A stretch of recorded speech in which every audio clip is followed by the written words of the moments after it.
All right, so describe the reason for Japan's advancement in Pacific and Southeast Asia. By 1942, who had the advantage in the Pacific? So think about the map that you're supposed to complete yesterday. And when it came to coloring in some of these areas, these key areas, these islands, okay, and big chunks, big parts of Southeast Asia red, well, you can kind of tell who had the control. But make sure you include a significant event that happened where maybe the United States going through hardships when it came to their control and their dominance of the Pacific. Maybe their fleet was out for a long period of time. And then we'll transition. We'll talk about how Japan looks to another island chain to try to take it over, which we'll mention more next week. All right, so I'll give you some time. There you go. Please work on it.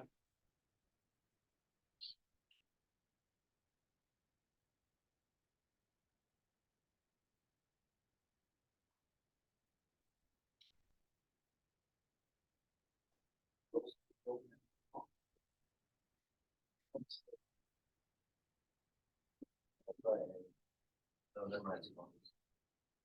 Where's one pretty?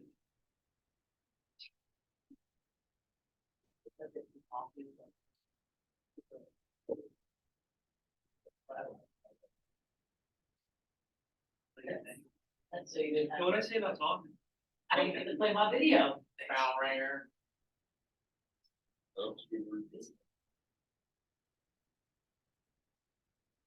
Not actually, so it'll be broken next year though. Hey, quiet. We're working on the bell ringer. That's it. Zip it.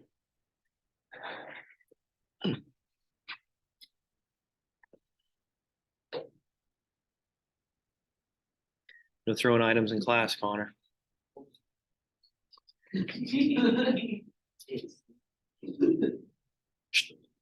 What? Thank you.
All right, so I know we've been reviewing this quite a bit here, but it's important to note with Japan as they're growing as an imperialistic power and rivaling the United States out in the Pacific.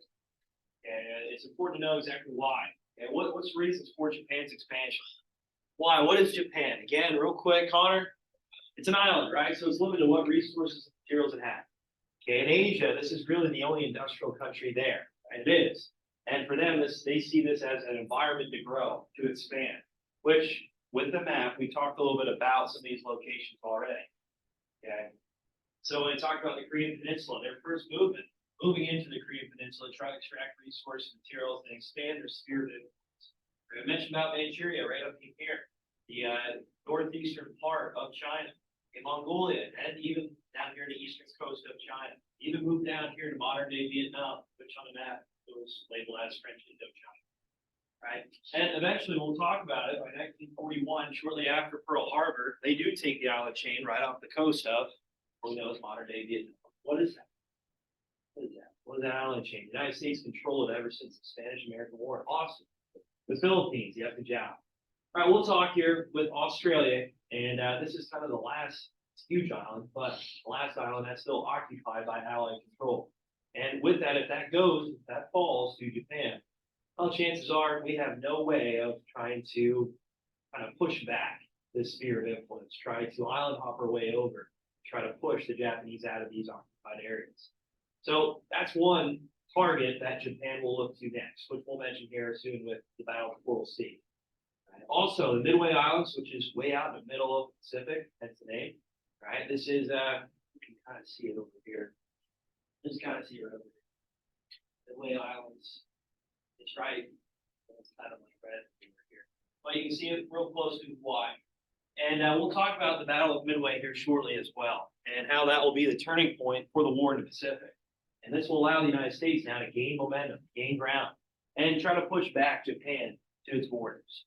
But at this point, by 1942, which yesterday you're supposed to complete this map activity, who had the dominance, who had control of the Pacific and Southeast Asia? Zach Morris, is that your hand? Yeah. Go ahead. No, it's my foot, actually. Oh, wow. Okay. I couldn't see it behind your big head. Oh, okay. Yeah. Japan. Good, good. So in Japan, they're growing. They're becoming an industrial dominant power in Southeast Asia and the Pacific. One being where the United States can't even challenge. Why not? What event occurred where the Pacific Fleet was out for 6 months? Talked a lot about this. Paul, Pearl Harbor. Good job. So with that, right, Japan used this as an opportunity. Hey, Japan used this as an opportunity to grow and advance their imperialistic territory, their sphere of influence. All right, so the momentum was definitely in their hands by 1941, moving into 1942. All right, so let's go over the map. So yeah, I did have two 11s on there. I apologize, but I was really hoping that you can look at the Midway Islands. Okay, I will talk about a few other places that are key areas to know, right? That wasn't on the map. Yeah, the reason for it is because we'll talk specifically about some of these locations as we get to the more of the war in the Pacific itself. All right, so number one, let's start up here. The USSR, what number is it? Try to throw curveball. Go ahead, you just yell it out. One, yeah, good job. So the Soviet Union way up top here, yeah, as you know, they stretch far over a Eurasian country, meaning that they have part of it Europe and it spans all across the Siberian to Asia. So their land, largest country in the world, Russia, Soviet Union. Good. Japan. Go ahead, just yell it out. 6, yeah, good job. So we already talked about this island off the coast of China here, off the coast of the Korean Peninsula, and how they're becoming a very dominant power. Right? We mentioned about its history already. We talked about how it became an industrial force, an industrial power. By who? Who allowed them to grow? Who gave them the means of industrialization? That. The United States. Oh, they created their own enemy. Can you imagine that? Okay. And again, we'll focus more on some of the atrocities here as they expand in Southeast Asia, in China especially, and modern day Vietnam, and really just how brutal their takeover is. All right, Midway. Yeah, no, this one was not 11. So Midway Islands are way out in the Pacific. Okay. Midway, right, out in the Pacific Ocean. Okay, Hawaii would kind of be right around in here. So with Hawaii, it's very close to the Midway Islands and a launching point for the United States to, okay, eventually travel out to these Southeastern Asian markets, these Pacific Islands. So in other words, these are like stepping stones for the U.S. to have access to trade for a long period of time. And for Japan, they see this as an advantage, right? They see this as a means of continuing their travel, continuing their progression of sphere of influence. If they capture the Midway Islands, well, maybe they can launch an attack on Hawaii again, take it over. Who knows? Okay. And then eventually, who knows, the west coast of the United States. So this battle, this fighting out in the Pacific Ocean is a lot different than what traditional warfare was. It's not trench warfare, really. Okay, maybe on some of these island chains as they're invading on, it might resemble a little bit of that, but for the most part, this fighting is done out in the open water. Aircraft carriers with planes that are flying, launching off of these aircraft carriers, battleships, you name it. So this environment is totally different than really what other country has ever fought in this type of environment. All right, where we at? China. 5, yep, good job. So with China, we already know where that's at. We know where that's located. Okay. So with Japan, they do rampage down the Sino-Japanese wars. It's multiple ones though, but they really control a lot of the eastern coast of China, right, where they can access a lot of resources and expand again their dominance in that area. We'll talk if we get to it. Hopefully we do. Okay, as we move into the Cold War, right? How this is establishing China as a communistic country. So they accept this influence from the Soviet Union, where they'll become a dominant power. Which today, right? If you think about these powers that are colliding, the United States and China now, right? There's a lot of tensions there. Right. Also with Taiwan, okay, I know I didn't have it read a label on the map, but I told you to write it up here. That's an important island that is in discussion today. It is an independent area where China says it's rightfully theirs, right? But the nationalists, which we'll mention here, the communists versus the nationalists, the civil war that ensued actually throughout World War II, before World War II, and obviously after. And in 1949, the nationalists, the democratic faction of the Chinese people, they actually fled. They sought refuge on Taiwan, this island right here. So China thinks it's rightfully theirs. And right now, they are doing a lot of military exercises to plan an invasion on this island. And one of the main reasons for it is because they see this as a fence that the United States created. So the U.S. now, right after World War II, we have a lot of controlled military bases along this fence, so to speak, right, where we can contain China. They get Taiwan, well, that fence is broken. Does that make sense? Yeah. Also in Taiwan, they produce, anybody know? Which China really wants, and pretty much what everything runs off of now, especially your phone, your cars. Connor? Like CPU chips. Yeah. So microchips, okay, semiconductors. Right? These are very advanced, sophisticated, that China can get their hands on them. Obviously, they'll probably destroy, but if they're the ones that are really in control of this new method, this new wave of the future, really. Okay, if you think about it, this is the fourth technically revolution that we're in, industrial revolution, this technical age. All right, so where are we at here now? Australia. 10, good job.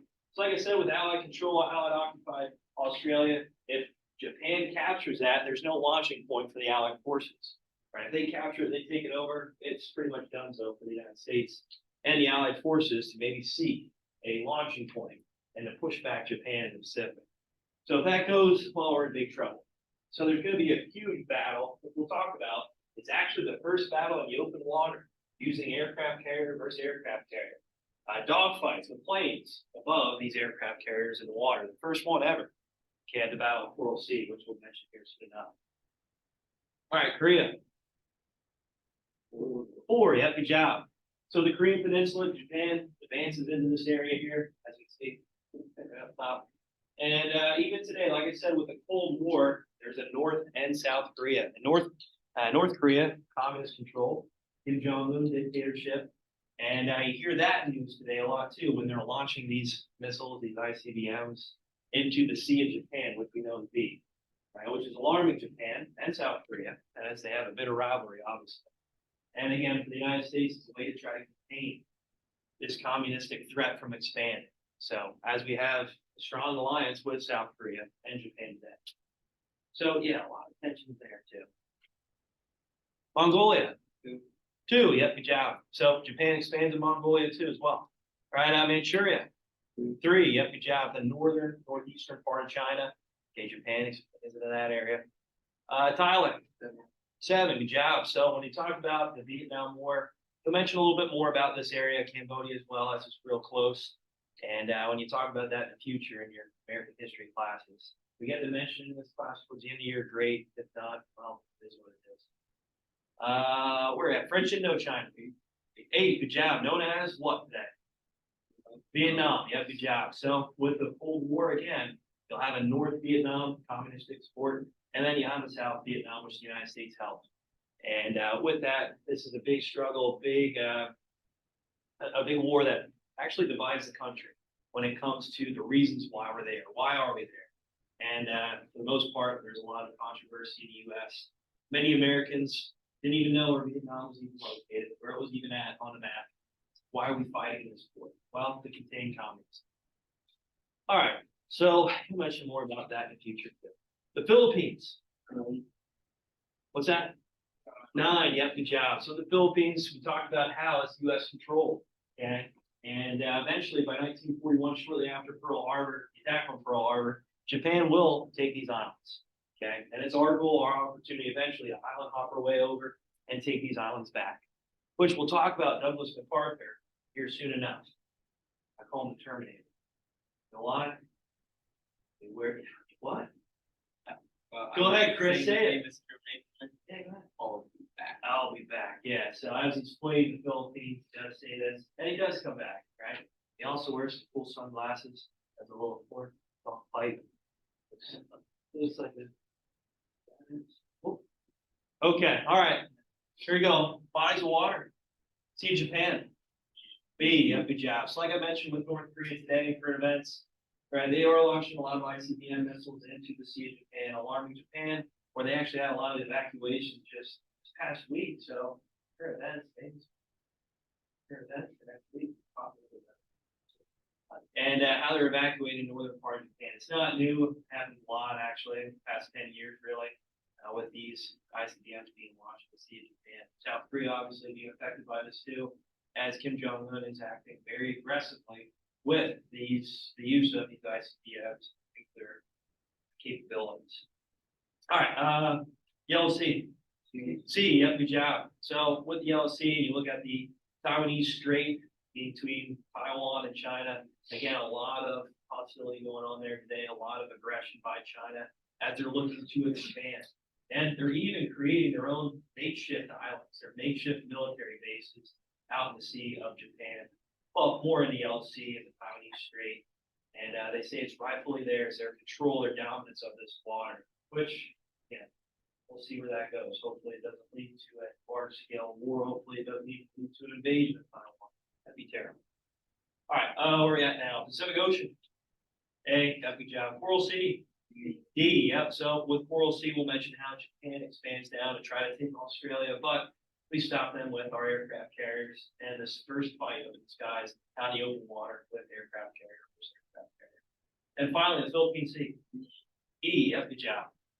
So we'll mention about that here soon with the taking back of the Philippines and obviously how we lose it to Japan.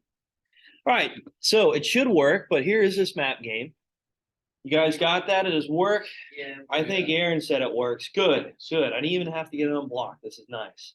So again, fastest time, 100%. You get that done, great. Just screenshot it so I can see your time, and it will help you. So yeah, it has a little bit more locations on there for you to know, which I think is beneficial. All right, good, good, good, good. Here are your terms for today. Oh, man.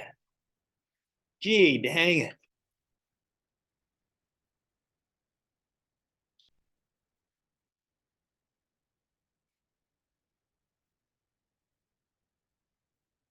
All right, so you got Rosie the Riveter. Cool. Oh, what? What happened here?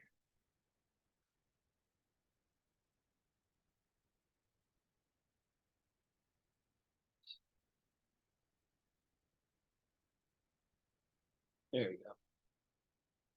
Got Rosie the Riveter. Victory Gardens. We know that one already, right? Good. All right. War Production Board, which you guys get to understand that was just a term. Then WAC. WAC. So make sure you turn in your maps, okay? So when it comes to their aggression, we mentioned about these locations where Japan expanded, where they control and dominate a lot of land in Southeast Asia and the Pacific.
Right, as you're working on that, come around and check your bell ringers. Should have what, 3 this week, right? Okay, good.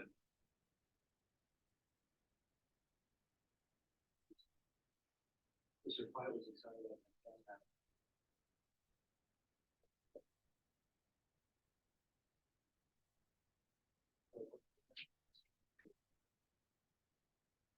Morris, Steve Bell. Watching it? He's old. You know it? Did you see it before? I've watched. 18 later. That's Nikki. Mickey, yeah. Sure. Kowski. Is that you? In the first crush.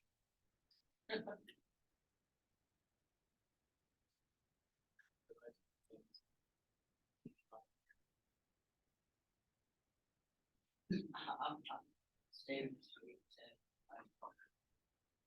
Let's turn it. You serious about that? You hear me though? What? I'm saying that I'm living on it. You know. Oh, yeah. Like, So you read. after later now.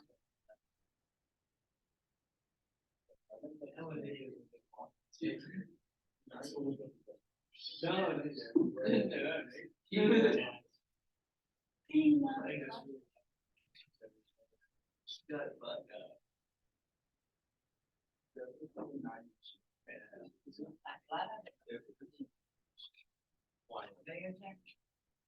Great, so let's make sure you start for channel and video.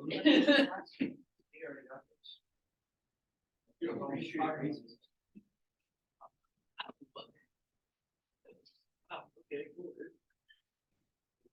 Okay, we did. I would play that, you know. You wanted to check my subscription. That's worth it, actually. And I put you to sleep, that's worth it. What did they do? Why did they?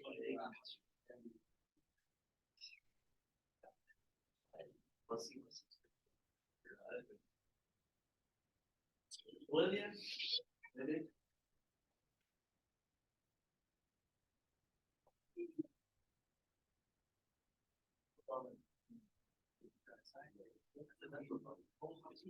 Consultant, if you laugh at that. We are the adventure kids. Do I tell them?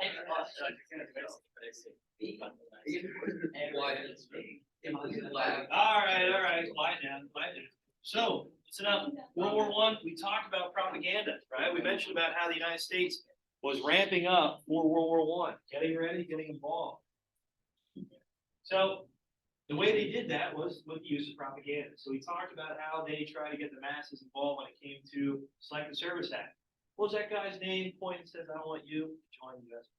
Well, Uncle Sam, you have the job. So we talked about dehumanization. What does that mean? Dehumanization, Paul? Yeah, monsters and animals, right? So that you won't have an issue when you go over and pop some bullets at the enemy. So there are actually a lot of cartoons out there. You guys know Bugs Bunny and Looney Tunes. Well, they made a lot of cartoons. They made a lot of cartoons back in the day. Emphasizing that even who are you guys? Thanks.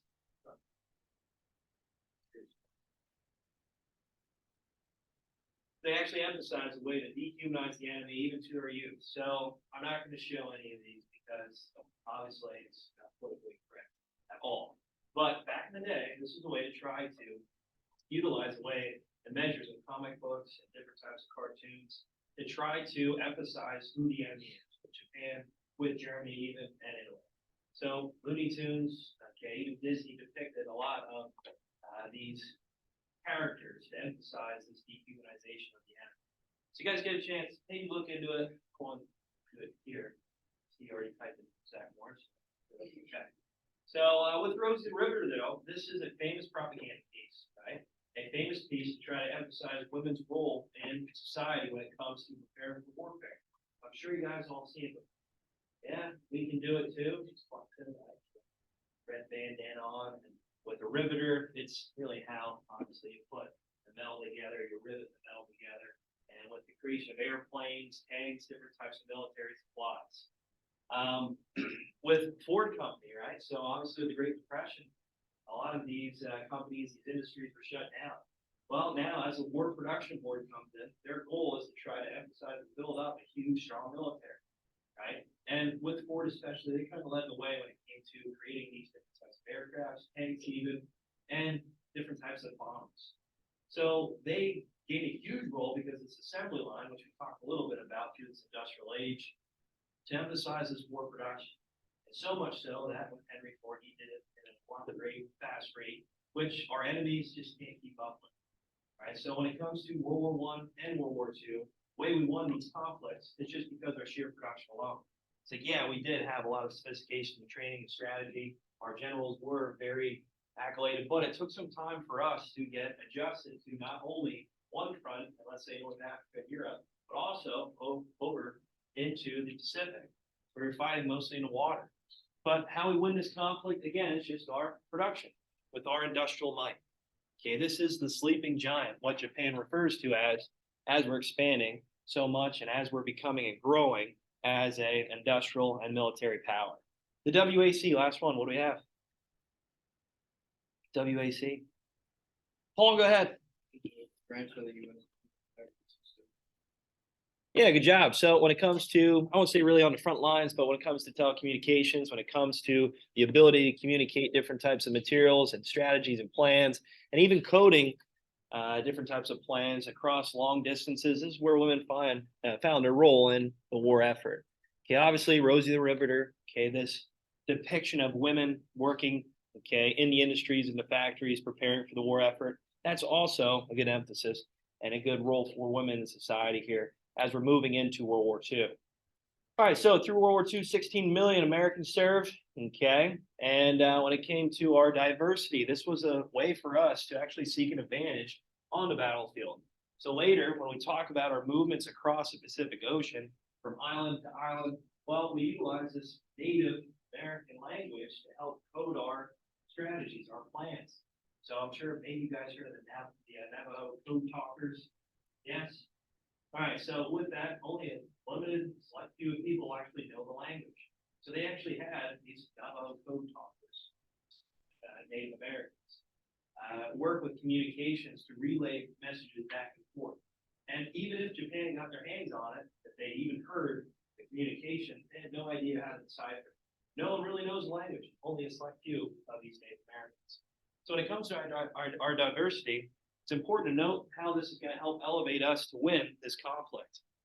When we talk about the Tuskegee Airmen, okay, a group of African American fighters that helped win this war and target many key bombing areas all throughout Germany. Okay, and they protected the bombers that were flying over Germany to target and destroy a lot of their manufacturing, a lot of their industries. So again, our diversity is a way for us to seek an element, an advantage in the war, not only in the Pacific, but in Europe. All right, so like I said, here's a good picture propaganda piece of Rosie the Riveter. Okay, I'm sure you guys maybe have seen that before, but women during a time, they were considered this name, Rosie the Riveter. Okay, my grandmother, she talked a lot about how she helped, obviously over in Valley View, the Higgins area, but she helped about sewing up different parachutes and uniforms, and it really escalated to even more of creating bombers, tanks, planes, and military equipment. As men were going to fight the war, just like in World War I, women had to fill the roles in the industries, the factories, to help produce these military goods, military supplies. So women quickly got the name Rosie the Riveter because of this propaganda piece. Now women were motivated to try to help out as much as possible. Again, it's from sewing uniforms, or even just packaging food. Okay, she's sewing up parachutes, getting those ready, creating them, and all the way up to even on the assembly lines and many of these car manufacturers like Ford and Detroit to help build these huge bombers, different types of planes, tanks that are rolling off the assembly. That again is what really wins us this war, because we have so much of an industrial production. Japan, again, they're what? They're an island. They're limited to what they have. And as we grow, as we push Japan back to their mainland, eventually their resources will become very limited. The United States, on the other hand, not so much, right? We have a huge chunk of land, right? When it comes to the resources and materials that are focused in the U.S., continental United States, right? It really is second to none. And again, we have what protecting us? The Atlantic and the Pacific Ocean, the two largest oceans in the world.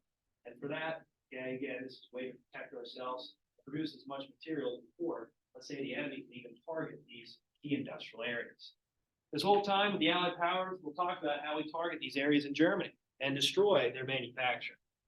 Japan, same thing. Ever since the end of Pearl Harbor, which we'll talk about with the Doolittle raids, we've been targeting Tokyo, their capital, ever since the start of this war in 1941.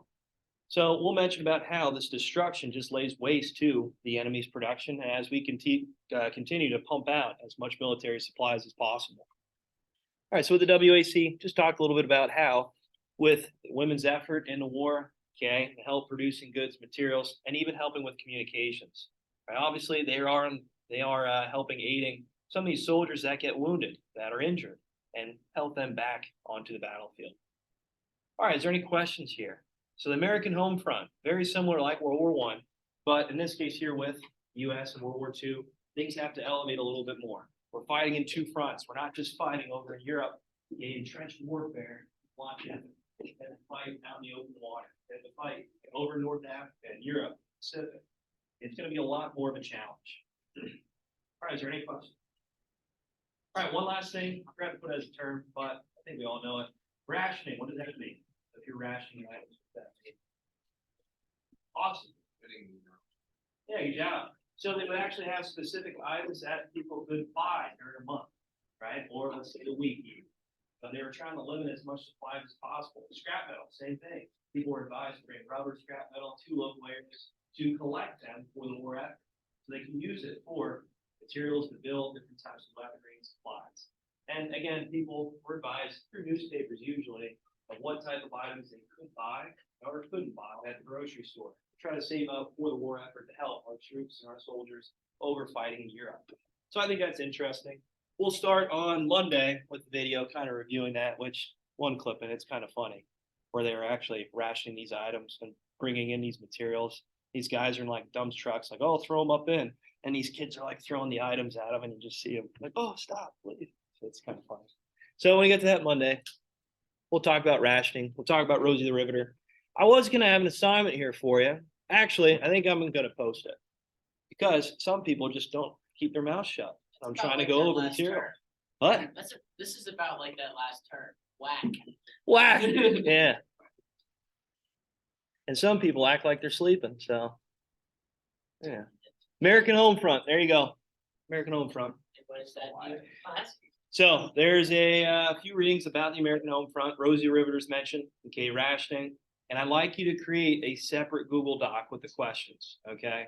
So when you have a separate Google Doc, make sure you have that separated from the PDF, right? So this is a way for you to just write these questions down, the answers, and then submit it along with the PDF that the reading's on. Okay, so create a separate Google Doc to answer the questions. All right. Okay, perfect. So I have that finished up for Monday. Have a good one. Take care.